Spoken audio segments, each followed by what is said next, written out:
This is Tech Talk Detroit with Brian Spurgeon and Chuck Lobert. Tech Talk Detroit brings you the latest in tech news and Detroit happenings every week. Welcome back to Tech Talk Detroit. This week it's just going to be myself, Chuck. Brian is actually up north taking vacation this week. I don't know who thought that was a good idea to let him out, but apparently somebody did. So he's up having a good time up north, and I'm stuck here picking up the slack like normal, doing his job for him. So what we're going to talk about today, though, is one of the questions that I get a lot is, how do I know what to look for when I'm looking for a managed service provider to work with, when I'm looking for an IT partner? So I thought we would take some time today and kind of go through what you should look for, what are the questions are that you should ask, and how do you find the right company for you? Because ultimately, whenever you make a move like this, it's not a terribly hard move to make, but it's not something that you want to be doing on a regular basis. So you hope that making that move once means that you're set now for several years. On both sides, if you have the right partnership, that should be the case. So you want to make sure you put the right due diligence into things ahead of time, and make sure you spend the appropriate amount of time vetting out the different partners that you're talking with to make sure that the one you choose is one that's going to fit your company, fit your culture, and ultimately be a really good resource and a really good partner for you for years to come. So how do you go about that process? Usually, whenever we're looking for anything these days, we generally start by a couple of things. One, maybe talking to other people that we know in business and asking them who they use. How do they like them? What do they like? What don't they like?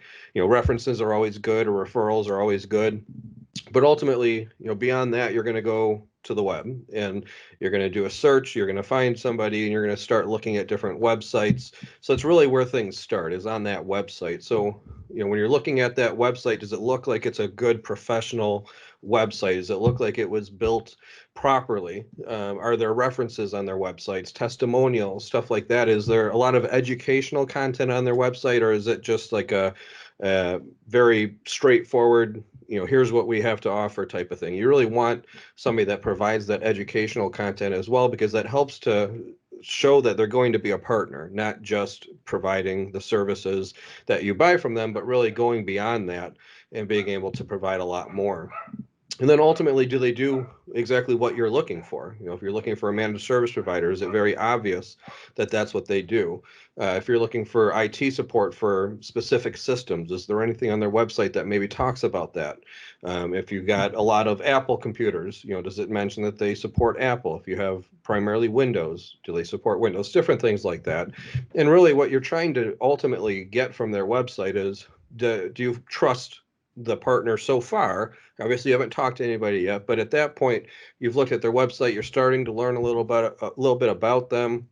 Do they seem like a company that you would want to work with? Do they seem like they've been around for a while and like they're going to stick for a while as well? So it's usually kind of where it starts. Another good resource is to look at Glassdoor. It's kind of a way to kind of get a feeling for the culture of the company. So that's where a lot of employees, whether it's current or former, will post different things about the company, how they were treated, what the company culture is, stuff like that. And you might think that when you're talking about an IT firm, does it really matter how they treat their people? Does it really matter what the company culture is? But really, the more that you can find a company that goes right along with your culture, the better of a relationship you're going to have. And then from there, you want to look at other, social media: Facebook, Instagram, Twitter, LinkedIn is a big one. Are they active? Are they providing content that is meaningful? Do you resonate with what they're saying in those different scenarios? And again, all you're doing at this point is just rounding out the company from a research standpoint, and ultimately, hopefully weeding it down your list a bit to a few companies that you really feel like, yep, these guys are going to really fit my culture. They're really, I feel like I can trust them, and like they'd be a good company to work with. From there, obviously the next step is to reach out to them, and usually you're going to put a phone call in and kind of start that the process now of learning a bit more about them. You're going to want to ask them, how long have they been in business? What is the size of their team? Is there more than just a couple of people? Because that's really what you want to see. You want to make sure that you're not working with somebody where the owner of the company is also the main tech and the salesperson and the account manager and the accountant and everything else. So you want to make sure that they have a size appropriate that they'll be able to provide support for you. How many other clients do they support? Again, you want to make sure that they're going to be able to bring on another client and still be able to provide the right level of support. And then you really want to get into their expertise. What certifications does the team hold? What is the collective years of experience on the team? And then if you have any specific software or any specific hardware, like say a specific ERP system or CRM or lots of different things out there, but you're going to want to ask them, do they have any experience with that? And sometimes you'll find yes, they do. Other times no. And that's not necessarily a cutoff point, because generally these types of companies have a lot of experience in learning new software. And so the next question would be, if they don't, what's your process to be able to get up to speed to be able to support it? Are they going to reach out to the manufacturer of that software? Are they going to potentially send techs for training on that particular piece of software? Different things like that. And if they've gone through this process before, they'll have an answer for you. If they're stumbling around and saying, oh no, we've never supported that, and yeah, we'll just kind of learn it as we go type thing, that's probably not a real good response. So it might put a little bit of a red flag out there. And then the next thing that you'd want to know is how do escalations work. Let's say you open up a ticket and the person who opens up the ticket on the tech side isn't able to handle everything. Where are they going from there? And ultimately, personally, what we like to see is generally a tech can handle about, I don't know, probably 95% of the issues that come in. So there really isn't much of a need for escalation, but there are still going to be times when a particular tech isn't going to be able to handle a particular issue. So do they have to escalate it? Or what might be better is, can they just get help from another team member? And that way now they go to a team member that knows it better, and now that technician learns it better now too. And the next time there's an issue with it, that technician is now able to handle it. So that's the type of stuff that you want to look at. And then ultimately, what is their availability? Are they available when you need them? If you're a manufacturing shop and you've got several different shifts, if you're 24/7, are they available 24/7? What does their on-call process look like? Do they have a separate on-call service? Like some managed service providers will outsource their on-call so that when you call after their normal business hours, you're actually talking to somebody who's not a member of the actual team of that managed service provider. So it's the type of stuff you want to know. Maybe you're okay with that, maybe you're not. Tends to work better when you've got the same team regardless of when you're reaching out, because that way you don't have issues that are kind of having to be restarted from the beginning. And then from there, what's the average length of employment with the company among your team? You want to make sure that you don't have people going out the door as quickly as they're coming in. Again, that's usually a sign that there's something wrong with the culture of the company. If they've got people that are coming in and within months they're leaving. So either they don't know how to hire properly, or there's something wrong where the people are deciding to leave on a regular basis. So that certainly would be another red flag that I would see there. And then, what technical departments are in your company? Any managed service provider should be able to tell you that they've got the help desk. They should be able to tell you that they've got a network operations center. They should be able to tell you that they have a project team. From there, you might also have, say, a security team. You might have some that have a development staff, different things like that. But I'd say the three main ones that you want to look for are help desk, network operations, and project team. And then, how big are the departments? How is the technical team split up among the departments? If you have, say, 6 technicians in your project side and 2 on your help desk side, that's going to kind of raise a red flag. Is there enough people that are going to be able to do the day-to-day support? So you want to make sure that things are properly split up there. And then, who handles the day-to-day account management? Again, this is another area where you may hear, if it's a smaller company, it might be the owner, and that would be a little bit of a cause of concern for me, because generally the owner's got a lot of other things that they need to worry about. So he or she needs to be focused on that stuff and keeping the company going and keeping the company growing. And there should be a separate team or a separate person that's handling the day-to-day account management. And then, with that account management, how often are you meeting with them? What reports can they provide you? All of that type of stuff is really, kind of where you want to get down to. And then what's the average client size? What's their sweet spot? Do you fit in there? If you're a 75 user company and their average client size is 6 users, that is probably not going to be the best fit. If you are 150 users and their average client size is 100 to 200, then perfect fit. So that's where you want to make sure that you fit in. And then from there, what experience do they have in your industry? Can they talk about the software that you use in the industry, or different issues that you run into that really show that they have that experience? Can they provide references? And again, references in your industry are important, because you want to know that they've got experience working with other companies that deal with the same types of issues, the same types of software, and all of that type of stuff that you deal with as well. So from there, one of the big questions is, do you require a contract for a set term? A lot of managed service providers do. They're going to ask you to sign a contract, 1 year, 2 year, 3 years, some even more than that. So you got to decide if you're comfortable with that, if you're okay with that. The next question I would ask is, okay, well, what happens if I'm unhappy? Let's say I sign a 1 year contract and in 3 months, 6 months, 9 months, I'm just not getting the level of support that I expected. What out do I have? And generally under a contract, you don't have one. You're generally stuck with that provider for that year, or you have to pay a penalty to get out. And so, one of my big questions anytime that there's a contract in place is, okay, why do you require a contract? And you always want to look at things from a partnership level. You think of it as like a client and vendor type relationship. That's not a true partnership. A partnership is both parties want the other to succeed, and both parties are watching out for the other. So when we think about a contract, my question to that provider would be, okay, how does it benefit me as a client and lend itself to a partnership versus a client vendor relationship? If you're going to ask me to sign a contract, generally a contract really only benefits one side, and that's the provider. Because now, regardless of how happy you are or what level of service they provide, you're stuck with them and you have to keep paying them. So that there's really no benefit to the client.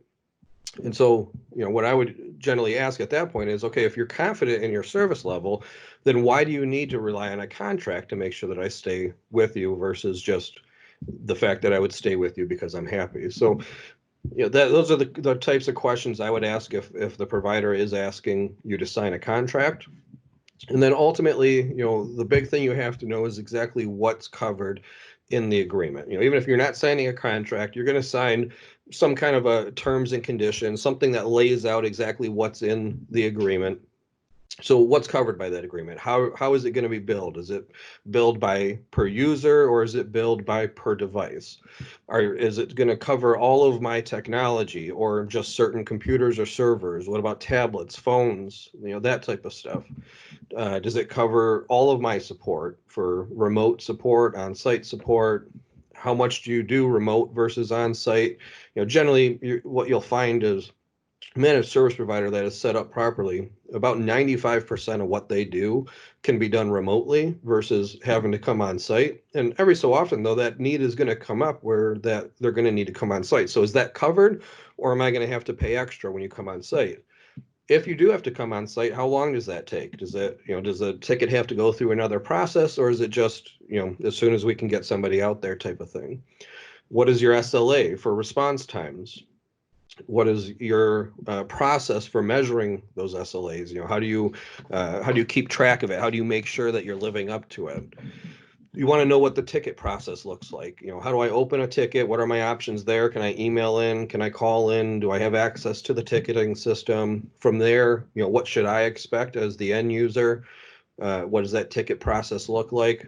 What if I'm happy or not happy? How do I leave feedback for the help desk team? And then, you want to really get into, what if there is an issue with the account? Who do I talk to?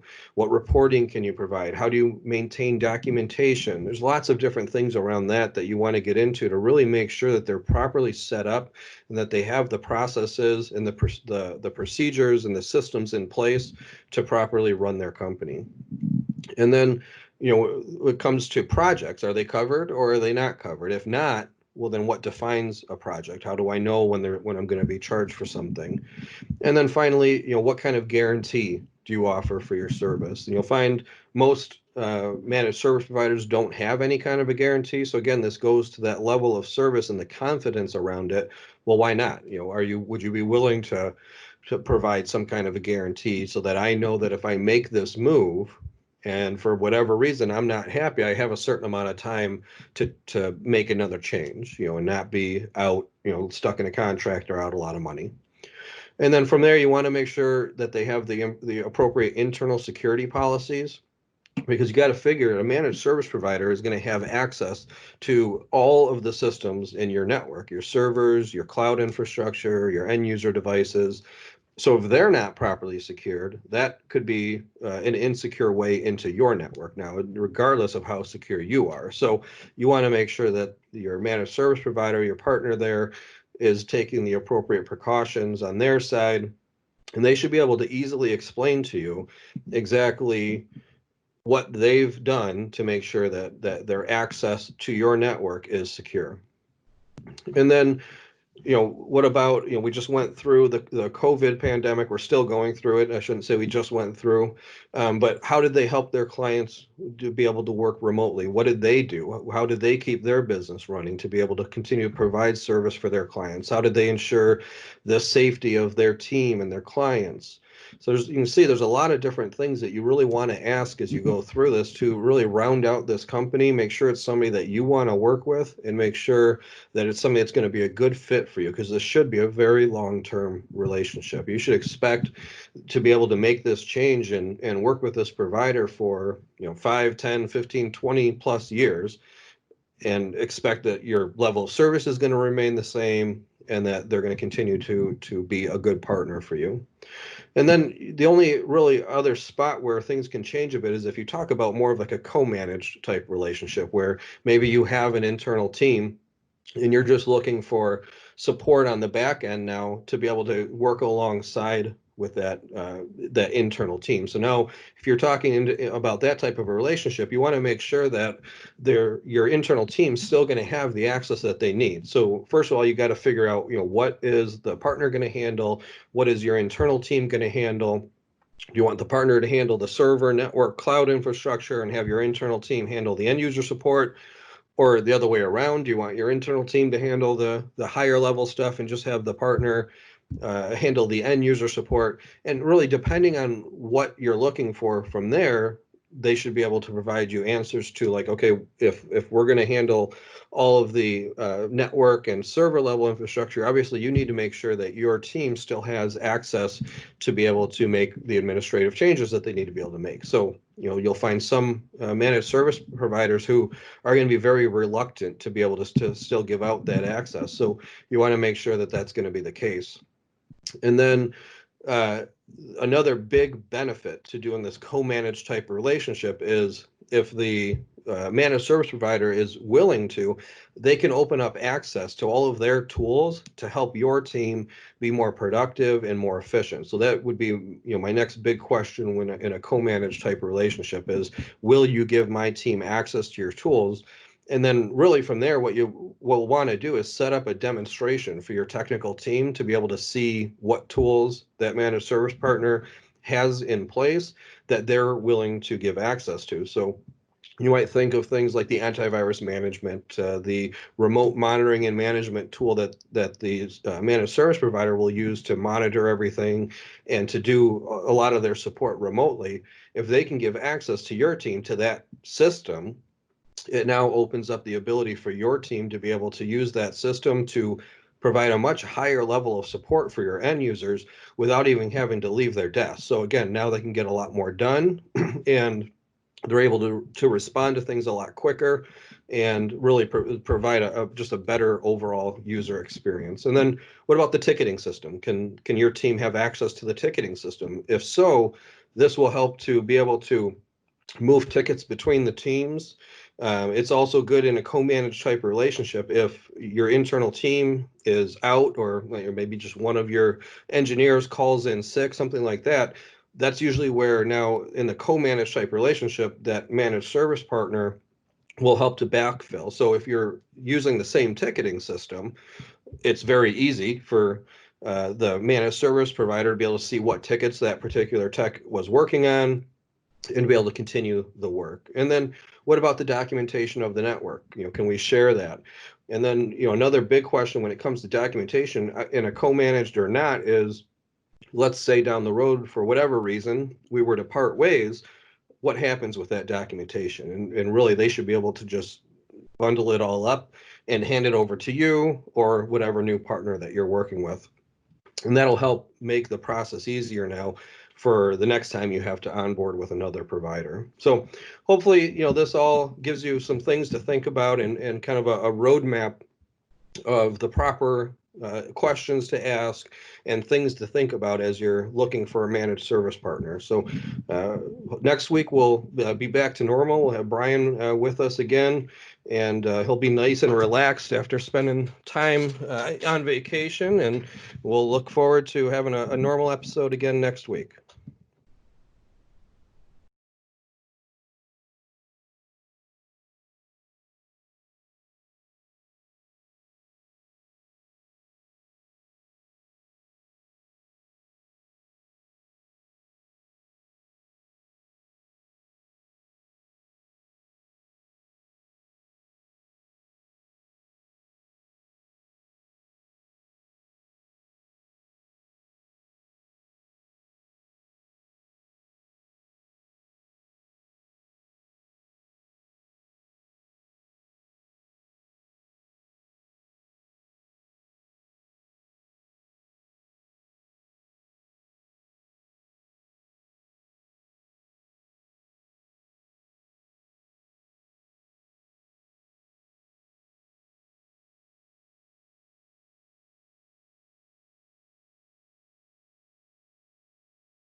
Interact with Tech Talk Detroit at techtalkdetroit.com or on Facebook, Twitter, and Instagram.